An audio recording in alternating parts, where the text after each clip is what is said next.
Hello everyone, आज हम लेकर आए हैं जीके के एक नए वीडियो को।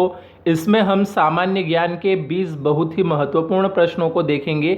ऐसे प्रश्न जो किसी भी कंपटीशन एग्जाम में बार बार पूछे जाते हैं या जिन्हें पूछे जाने की संभावना सबसे अधिक है, ऐसे 20 प्रश्नों को आज हम यहाँ पे देखने वाले हैं।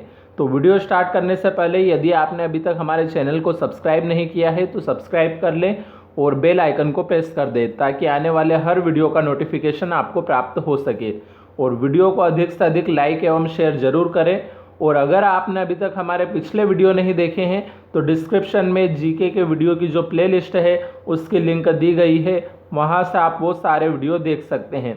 और साथ ही में हमने रीजनिंग के भी वीडियो की एक सीरीज शुरू कर रखी है, तो अगर आपने वो वीडियो नहीं देखे हैं तो उसकी भी लिंक डिस्क्रिप्शन में आपको मिल जाएगी। मतलब आप जीके और रीजनिंग दोनों ही सब्जेक्ट की तैयारी हमारे यूट्यूब चैनल से अच्छे से कर सकते हैं। तो शुरू करते हैं आज का ये वीडियो। इसमें सबसे पहला प्रश्न हमारे पास यहाँ पे दिया है, निम्नलिखित कारकों में से कौन सा एक जलवायु का निर्धारी कारक नहीं है। तो चार ऑप्शन है, अक्षांतर, देशांतर, स्थल समुद्र, वैषम्य, उच्चावत लक्षण। तो इसका जो सही आंसर है वो है ऑप्शन नंबर बी, यानी कि देशांतर। तो देशांतर इसका राइट आंसर है। अगला प्रश्न दिया है, निम्नलिखित भौगोलिक क्षेत्रों को सही क्रम में विन्यस्त कीजिए। तो यहाँ पे चार क्षेत्रों के नाम दिए हैं, एक तो है टुंड्रा, श्रब, टाइगा और डेसिड्यूअस। इन्हें हमें क्या करना है, सही क्रम में विन्यस्त करना है भौगोलिक क्षेत्रों को। तो इसका सबसे पहले जो सही आंसर है वो है ऑप्शन नंबर डी, यानी कि ऑप्शन नंबर डी के हिसाब से इसे जमाया जाएगा। सबसे पहले नंबर पे आएगा टुंड्रा, दूसरे नंबर पे आएगा टाइगा, तीसरे नंबर पे आएगा डेसिड्यूअस और चौथे नंबर पे आएगा श्रब। तो ये था इसका सही क्रम। अगला प्रश्न जो है उसमें एक जोड़ी दे रखी है हमारे पास, यहाँ पे सुमेलित करना है इसे।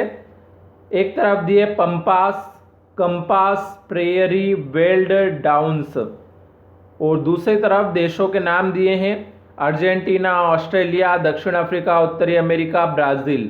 तो इसमें सबसे पहले हम आंसर देख लेते हैं। इसका जो ऑप्शन नंबर बी है वो यहाँ पे राइट है। तो ऑप्शन नंबर बी के हिसाब से इसे मिलाया जाएगा, मतलब पंपास को मिलाया जाएगा अर्जेंटीना से, उसके बाद कंपास को मिलाया जाएगा ब्राज़ील से, फिर प्रेयरी को मिलाया जाएगा उत्तरी अमेरिका से, वेल्ड को मिलाया जाएगा दक्षिण अफ्रीका से, और डाउन्स को मिलाया जाएगा ऑस्ट्रेलिया से। तो इस प्रकार से ये ऑप्शन नंबर बी यहाँ पे सही था। अगला प्रश्न दिया है, ऋतु संबंधी भिन्नताएं अधिकतम होती है निम्न अक्षांशों में, उच्च अक्षांशों में, मध्य अक्षांशों में या उष्ण कटिबंध में। तो इसका जो सही आंसर है वो है ऑप्शन नंबर सी, यानी कि मध्य अक्षांशों में।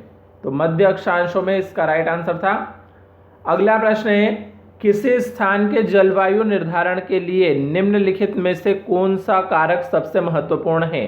तो चार ऑप्शन है, वर्षा, अक्षांश, पवन दिशा, समुद्र की दिशा। तो इसका जो सही आंसर है वो है ऑप्शन नंबर बी, यानी कि अक्षांश। तो अक्षांश इसका राइट आंसर था। अगला प्रश्न है, विश्व का अन्न भंडार किस प्रकार की जलवायु को कहते हैं। तो पहला है मानसूनी, दूसरा है भूमध्य सागरीय, तीसरा है समशीतोष्ण और चौथा है सेंट लॉरेंस। तो इसका सही आंसर ऑप्शन नंबर सी है, यानी कि समशीतोष्ण। तो समशीतोष्ण इसका राइट आंसर हुआ। अगला है, किस घास के मैदान में वृक्ष नहीं पाए जाते हैं। तो चार ऑप्शन है, लानोस, कंपास, सवाना या स्टेपी। तो इसका सही उत्तर ऑप्शन नंबर डी है, यानी कि स्टेपी। तो इसका स्टेपी सही आंसर हुआ। अगला प्रश्न है, हीरे के उत्पादक राष्ट्रों को बढ़ते क्रम में लगाएं।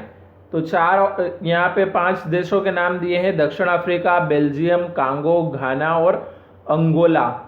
तो इन्हें हमें क्या करना है, बढ़ते क्रम में लगाना है, मतलब सबसे कम वाले को पहले, फिर उससे ज़्यादा वाला, उसके बाद उससे ज़्यादा वाला। तो इसका जो सही आंसर है वो है यहाँ पे ऑप्शन नंबर बी। तो ऑप्शन नंबर बी के हिसाब से इसे यहाँ पे जमाया जाएगा, यानी कि सबसे पहले नंबर पे हमें रखना है अंगोला को, उसके बाद रखना है घाना को, फिर कांगो को, उसके बाद बेल्जियम और फिर दक्षिण अफ्रीका। तो इस प्रकार से ये इसका बढ़ता क्रम हो जाएगा। अगला प्रश्न है, अब अगला प्रश्न यहाँ पे दिया है, रबड़ के उत्पादन की दृष्टि से निम्न देशों को अवरोही क्रम में व्यवस्थित कीजिए। तो 5 देशों के नाम दिए, श्रीलंका, मलेशिया, इंडोनेशिया, भारत और थाईलैंड। तो इन्हें हमें क्या करना है, अवरोही क्रम में जमाना है, यानी कि सबसे ज़्यादा उत्पादन करने वाले को पहले रखना है, फिर उससे कम उत्पादन वाले को, फिर उससे कम उत्पादन वाले को। तो यहाँ पे इसका जो सही आंसर है वो है ऑप्शन नंबर सी। तो ऑप्शन नंबर सी के हिसाब से यहाँ पे इसे जमाया जाएगा, यानी कि सबसे पहले नंबर पे आएगा थाईलैंड, फिर दूसरे नंबर पे आएगा इंडोनेशिया, तीसरे नंबर पे आएगा मलेशिया, चौथे पे आएगा भारत और 5वें नंबर पे आएगा श्रीलंका।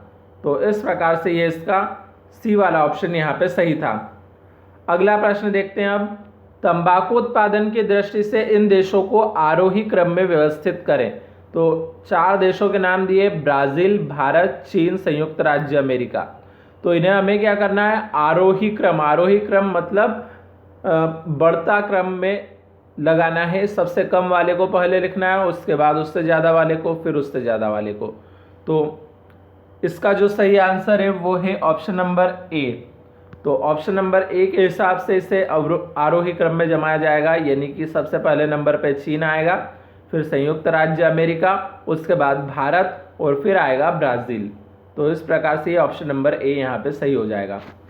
अगला प्रश्न दिया है, अब एशिया में मछली का सर्वाधिक उत्पादन करने वाला राष्ट्र कौन सा है। तो भारत, चीन, ताइवान या जापान। तो इसका जो सही आंसर है वो है ऑप्शन नंबर बी। तो ऑप्शन नंबर बी यानी कि चीन।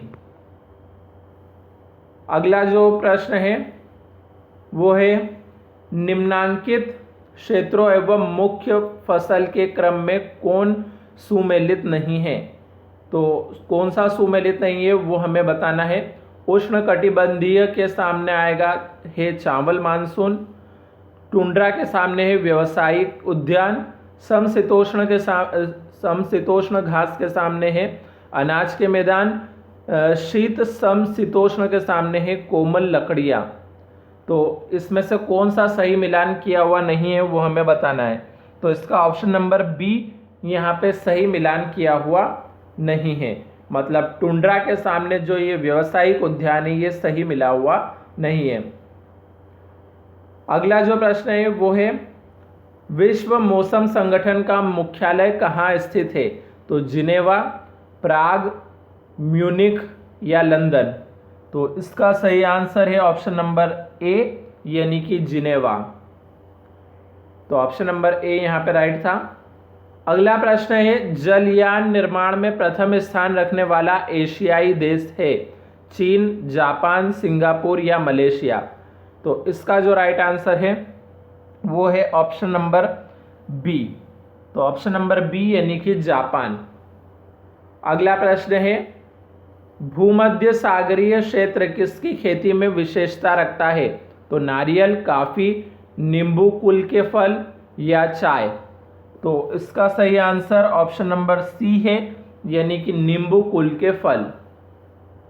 अगला प्रश्न है, महाद्वीपों के किस भाग में सामान्यतया रेगिस्तानों की स्थिति होती है। तो उत्तरी, दक्षिणी, पूर्वी या पश्चिमी। तो इसका सही आंसर यहाँ पे है ऑप्शन नंबर डी यानी कि पश्चिमी। तो पश्चिमी इसका राइट आंसर है यहाँ पे। अगला आप सुमेलित करने के लिए दिया है, एक तरफ दिए हैं स्लेट, लिग्नाइट, बॉक्साइट, ग्रेनाइट और दूसरी तरफ शेलों के नाम दिए हैं आग्नेय शेल, कायांतरित शेल, अलोह लवण, अवसादी शेल। तो इसका जो सही आंसर है वो है ऑप्शन नंबर बी, यानी कि ऑप्शन नंबर बी के हिसाब से इसे सुमेलित किया जाएगा। इसका मतलब जो स्लेट है इसे मिलाया जाएगा कायांतरित शेल से, लिग्नाइट को मिलाया जाएगा अवसादी शेल से, बॉक्साइट को मिलाया जाएगा अलोह लवण से और ग्रेनाइट को मिलाया जाएगा आग्नेय शेल से। तो इस प्रकार से ये ऑप्शन नंबर बी यहाँ पे सही था। अगला प्रश्न है, रिंग ऑफ फायर से जड़ी भूकंपीय गतिविधियों का संबंध है प्रशांत के चारों ओर का क्षेत्र, मध्य महाद्वीपीय क्षेत्र, मध्य अटलांटिक क्षेत्र या हिंद महासागर क्षेत्र। तो इसका जो सही आंसर है वो है ऑप्शन नंबर ए, यानी कि प्रशांत के चारों ओर का क्षेत्र। तो ऑप्शन नंबर ए यहाँ पे इसका ये राइट था। अगला जो प्रश्न है वो है, पृथ्वी पर अधिकांश सक्रिय ज्वालामुखी के क्षेत्र से ताल्लुक रखते हैं, यूरोप, प्रशांत महासागर, अफ्रीका या दक्षिणी अमेरिका। तो इसका जो सही आंसर है वो है ऑप्शन नंबर बी, यानी कि प्रशांत महासागर। अब आज का आखिरी प्रश्न हम देख लेते हैं। प्रश्न है, निम्नलिखित में से किस एक देश में ग्वालातीरी ज्वालामुखी अवस्थित है? तो चार ऑप्शन दिए हैं, पेरू, चिली, तंजानिया, इक्वाडोर। तो इसका जो सही आंसर है वो है ऑप्शन नंबर बी, यानी कि चिली। तो चिली इसका राइट आंसर है। तो इस प्रकार से आज हमने ये 20 प्रश्नों को देखा है। अब अगले वीडियो में हम अगले 20 महत्वपूर्ण प्रश्नों को लेकर आएंगे। तब तक के लिए धन्यवाद।